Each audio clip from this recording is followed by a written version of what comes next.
As a mom and an Olympian, I know the importance of getting to the finish line quickly. But quicker isn't always better when it comes to conversations about the dangers of underage drinking. General Marshall is right. You don't need to get the entire point across in one dinner or one car ride. Stick to those meaningful moments. A text or short conversation can go a long way. And be sure to use resources like asklistenlearn.org. They've got everything from conversation starters to facts about the dangers of underage drinking. So start the conversation today about saying yes to a healthy lifestyle.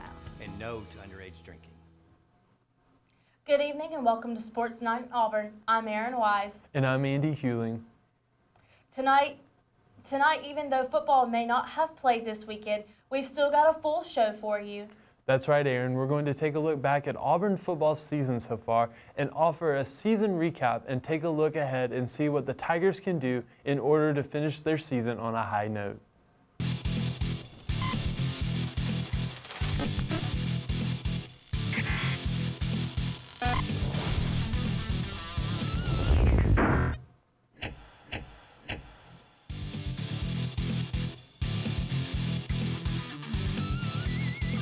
Auburn came into the season with the national championship and college football playoff aspirations, coming off a 9-3 season last year, only losing one game during the regular season and taking down two #1 teams beyond that, the strong running back play of Kerryon Johnson and quarterback Jarrett Stidham.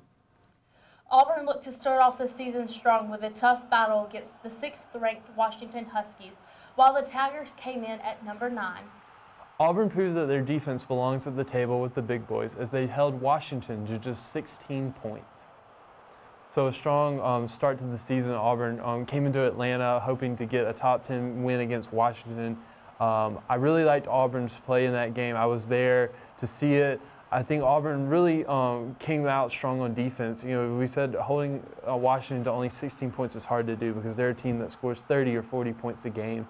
Also, another hero for Auburn was freshman Boobie Whitlow. I mean, a lot of people were thinking Stidham or Cam Martin would be the hero of the game, but it turned out to be the freshman.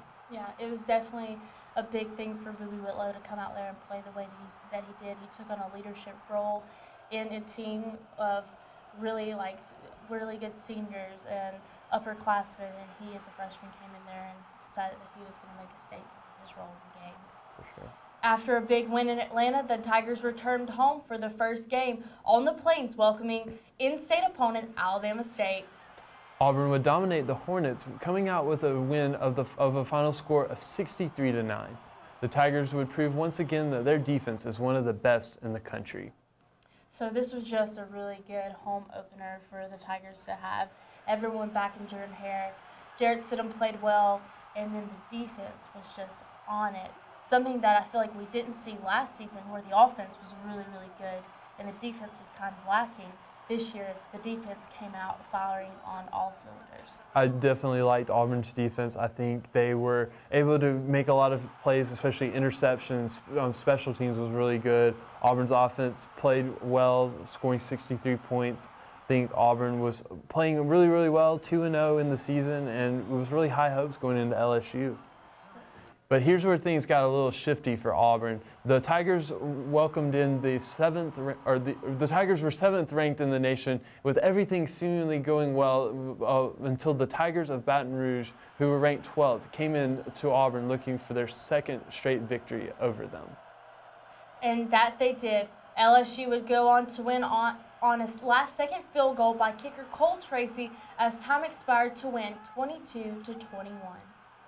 I think this loss was really tough for Auburn. Just obviously losing on a last-second field goal is always tough to take, but especially the magnitude of this game. Auburn-LSU is usually a decider in the SEC West race. It gives a team an advantage, especially when you have to play Alabama later on. LSU would have the head-to-head over Auburn, as we'd see. But I think really the key factor in that game was Auburn's defense was not able to convert on 3rd and 4th downs. There were few times where Auburn had a 4th down or a 3rd down and long, and they were not able to get LSU off the field, and they had to stay on the field, and they got tired, and LSU was able to make long drives, especially that last one, to win the game. They converted a 4th and 7, and Auburn was unable to stop them. Definitely, stamina played a big role in that game. It was really hot that day, and the LSU Tigers came in there and they really took control of the game at the end. After a disappointing loss to the other Tigers dropped Auburn to 0-1 in conference play, Auburn looked to face off against Arkansas, who Auburn had not lost to since 2015. Auburn would keep their winning streak alive as the Tigers would go on to win by a final score of 34-3. The Tigers played well in every aspect of the game as they rushed for 3 touchdowns as a team and returned a kickoff for a touchdown and did not turn the ball over, while at the same time forcing Arkansas into many mistakes. This was a good win for the Auburn Tigers. They started out a little slow, but of course got the rhythm going, and it was just a fun game to be out. Everything was pretty much firing once you got to the second quarter. It was a good game for the Tigers. Yes, for sure. I think Auburn's defense was able to play really well. They stopped Arkansas from moving the ball, only giving up 3 points. I would say Auburn's offense didn't necessarily play their best game we've seen so far, especially with the final score being only 34-3. At halftime, it was only 17-3. So I think Auburn's defense did prove in that game that that they are one of the best still in the country. But I think really Auburn's special teams was able to play. We had that return for a kickoff. I think Auburn was able to really play well defense, special teams, and that helped them get the win. For sure. In a game that was highlighted for what happened on the field, then what happened above the field, then on it, Auburn welcomed in the Southern Mississippi Golden Eagles to the Plains to give their team an SEC break before the next 4 games in conference play. A rain and lightning delay would force a nearby 3-hour delay after it was all said and done. Auburn would walk away with a 24-13 win as Jarrett Stidham would throw for 245 yards and 2 touchdowns.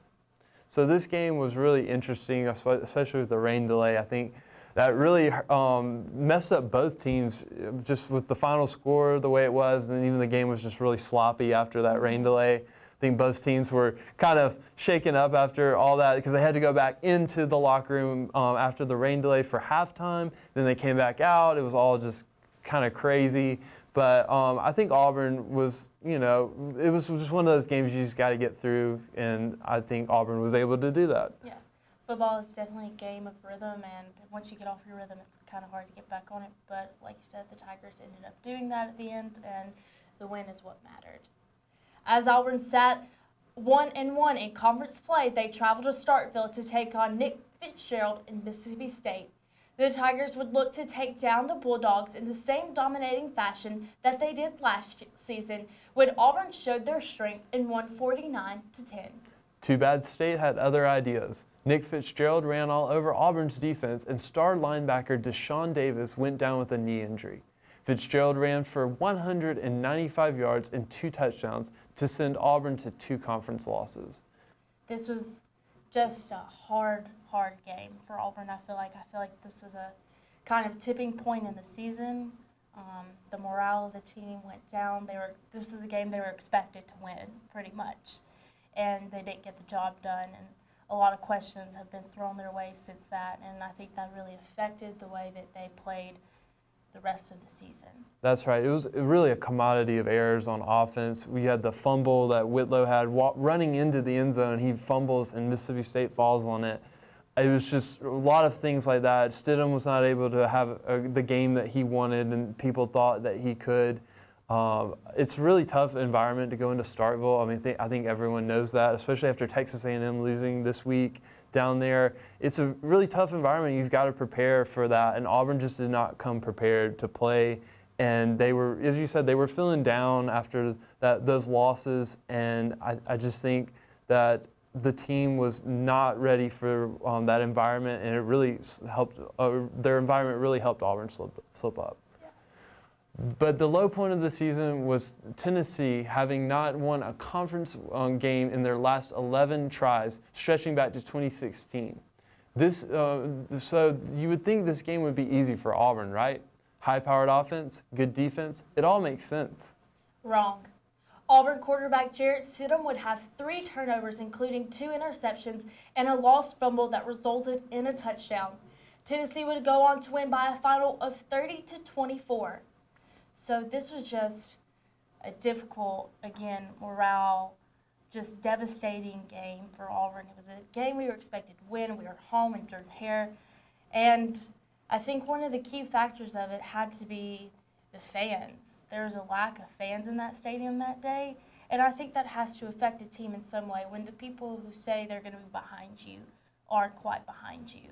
And I think that results in negative play as well. Also, there was some disconnect between offense and defense, what was going on each side of the ball, just an array of things that caused Auburn's destruction in that game. That's right. I think a lot of people really Auburn had a lot of pressure on them to perform. Everyone's talking negative about them. I think it can affect your play, and especially with, as you said, with Jarrett Stidham getting booed during the game.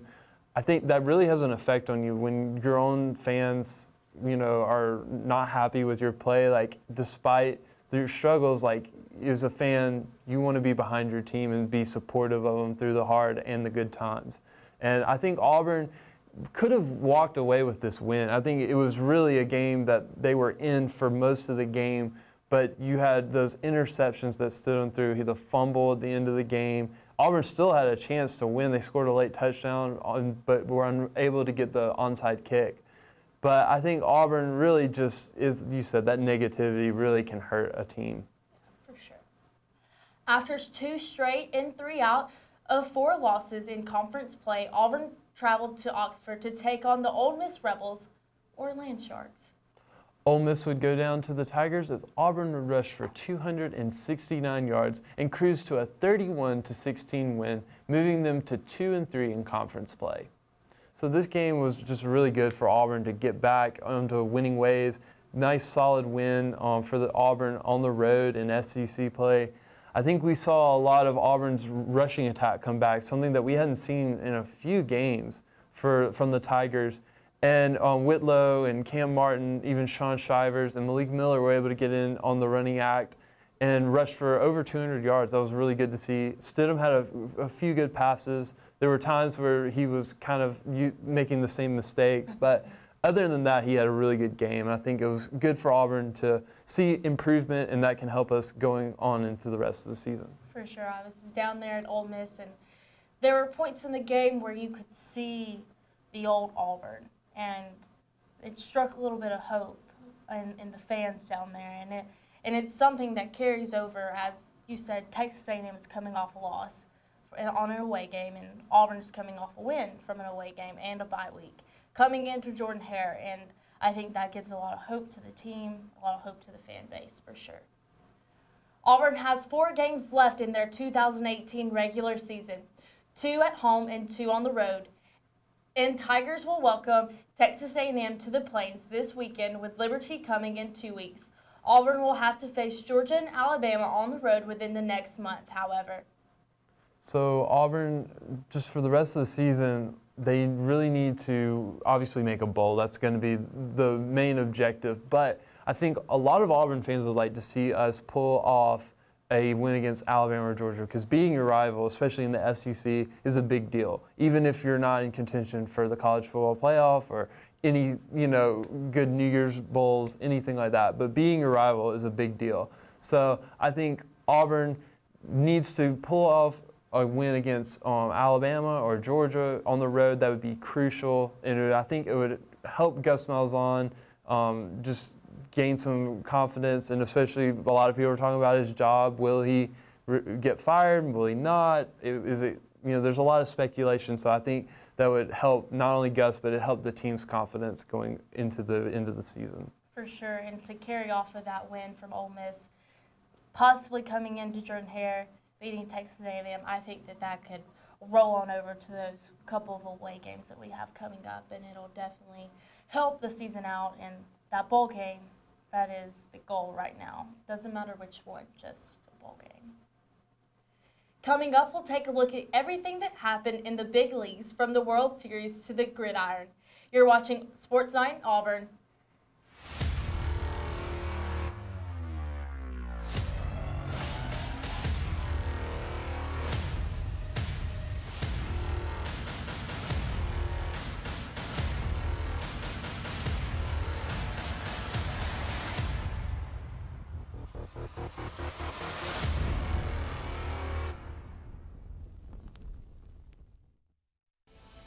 I believe that this is a practical world. And that I can count only on what I earn. Therefore, I believe in work. Hard work. I believe in education, which gives me the knowledge to work wisely and trains my mind and my hands to work skillfully. I believe in honesty and truthfulness, without which I cannot win. The respect and confidence of my fellow men. I believe in a sound mind and a sound body and a spirit that is not afraid. Not afraid. And in clean sports that develop these qualities. I believe in obedience to law because it protects the rights of all. I believe in the human touch, which cultivates sympathy with my fellow men. And mutual helpfulness. And brings happiness for all. For all. I believe in my country. Because it is a land of freedom. And because it is my own home. And that I can best serve that country. By doing justly. Loving mercy. And walking humbly with my God. And because Auburn men and women believe in these things. I believe in Auburn. I believe in Auburn. I believe in Auburn. I believe in Auburn and love it.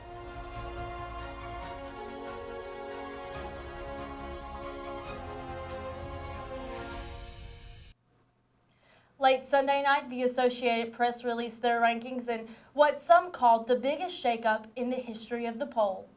Alabama has maintained the top spot for the 10th time in the season, not knowing anything but being number 1. Clemson comes in at number 2, Notre Dame holds strong at 3, LSU number 4, and Michigan rounds out the top 5. Georgia comes in at number 6, Oklahoma 7, Ohio State at 8, UCF at 9, and Washington State rounding out the top 10. Kentucky sits tied atop the SEC East and holds number 11. West Virginia holds number 13, Penn State 14, and Texas 15. Utah comes in at number 16, Houston 17, Utah State 18, Iowa 19, and Fresno State at 20.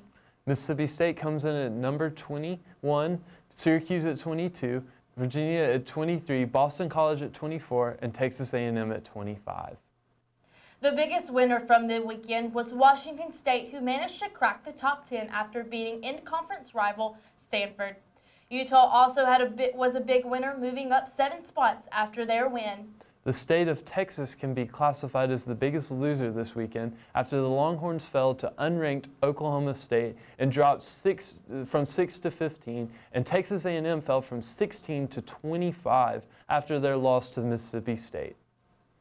The number 1 defense in the NFL apparently cannot cover superheroes.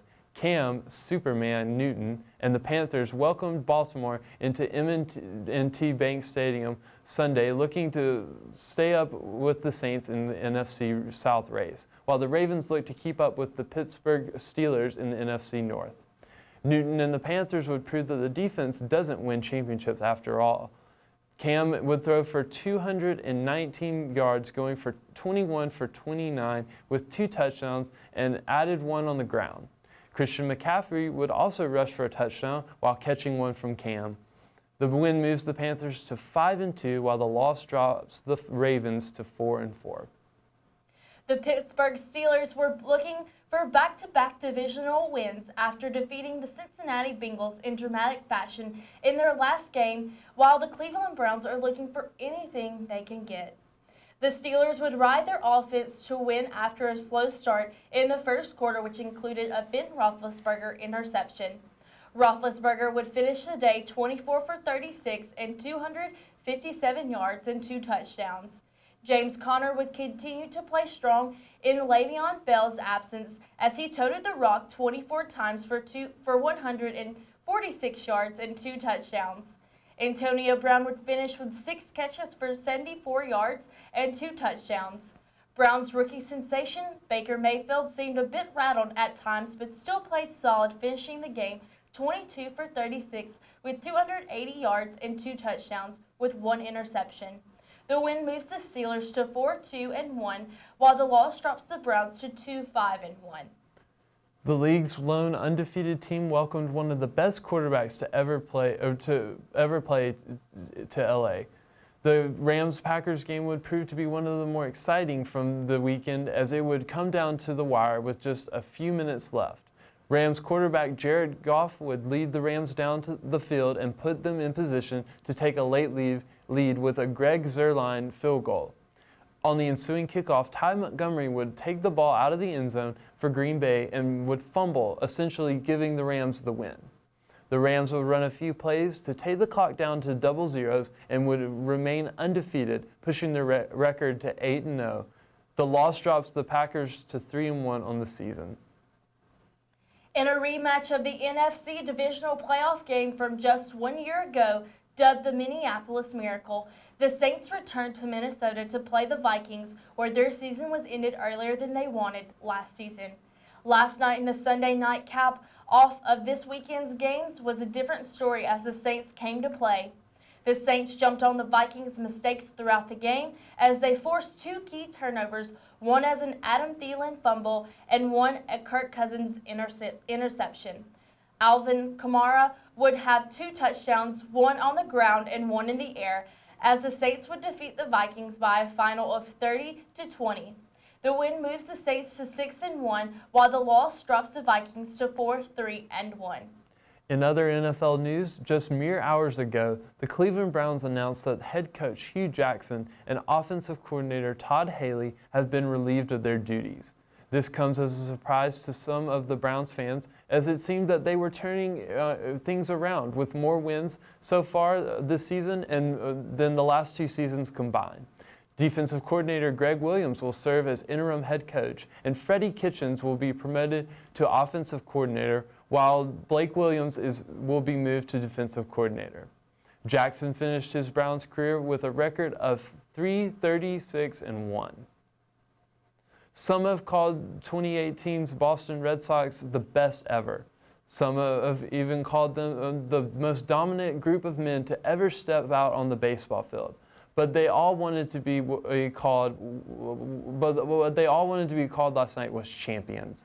Last night they had a chance to do that. But before we take a look at that, let's look at how the 2018 World Series was set. The Red Sox won 108 games during the regular season, a franchise record, and it earned them the top overall seed in the American League. And on the other side, in the National League, the Dodgers won 92 games and seemed to struggle a little in September at the end of the regular season, but would enter the playoffs a top seed thanks to their first place finish in the National League West.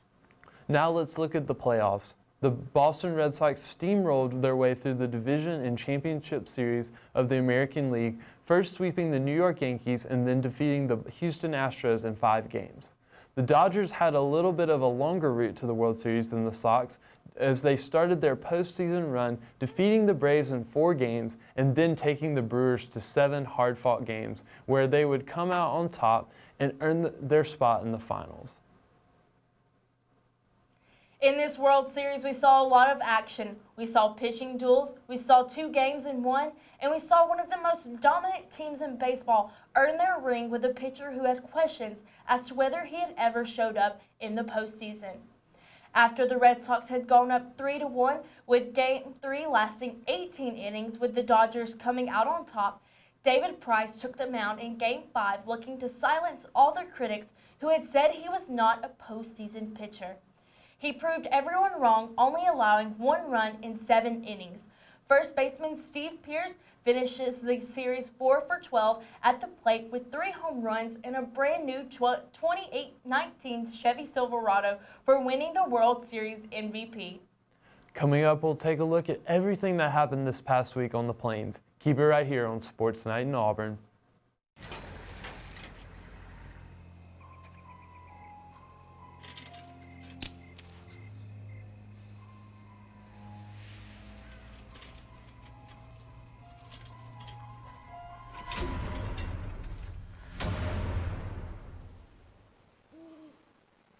If you don't fix them, sparks from dragging tow chains could cause a wildfire, and that could be scary. Smokey. Only you can prevent wildfires.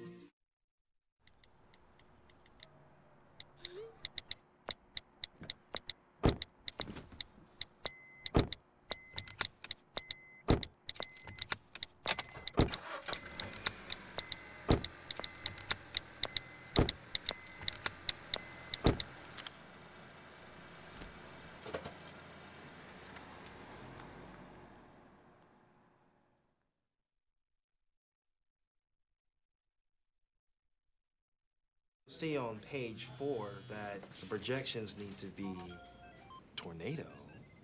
Next Thursday? Seriously? Thursday? Can't do that.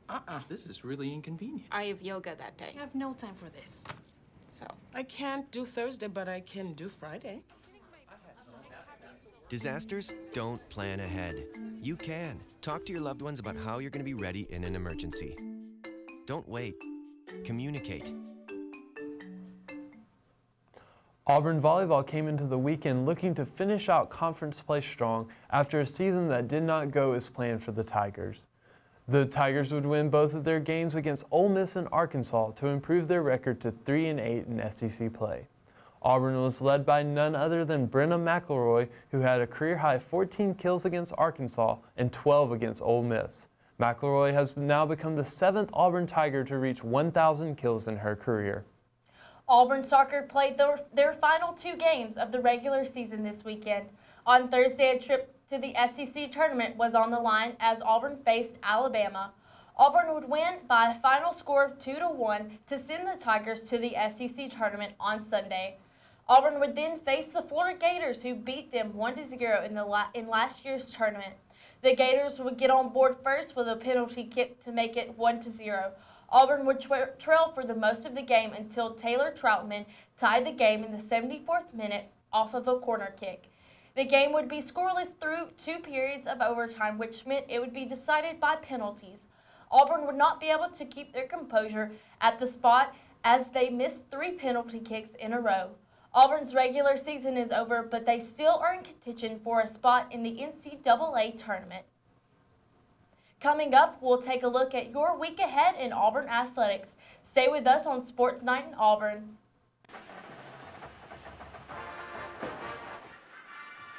Even the best of us forget sometimes.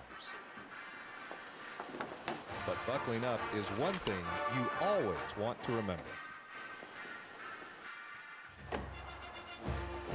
Seatbelts save lives. Drive safe, Alabama. A message from your Alabama Department of Transportation.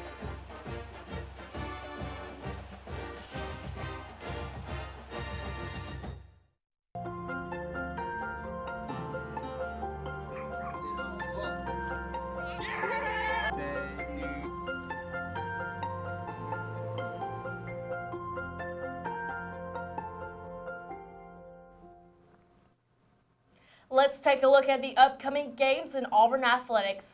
Auburn volleyball will be in Auburn Arena Wednesday night against the Texas A&M Aggies. First service scheduled for 7 p.m. and can be seen on the SEC Network Plus. Auburn Equestrian will be at home Friday afternoon at 3 p.m. to face off against the Texas A&M Aggies. Auburn basketball returns home Friday night as they play Lincoln Memorial in an exhibition game. Tip-off is set for 7 p.m. and can be seen on the SEC Network. Auburn football is back at Jordan-Hare Stadium against the Texas A&M Aggies. Kickoff is 11 a.m. and it will be televised on ESPN. Auburn volleyball will close out the weekend as they face the South Carolina Gamecocks in Columbia. The match will begin at 1:30 and can be seen on the SEC Network Plus. That's all that we have for you tonight. Be sure you're keeping up with all of your latest Auburn sports throughout the week by following us on Twitter at EETV_sports. And be sure to head to our website, eagleeyeauburn.com. I'm Erin Wise. And I'm Andy Hewling. Thanks for joining us, and War Eagle.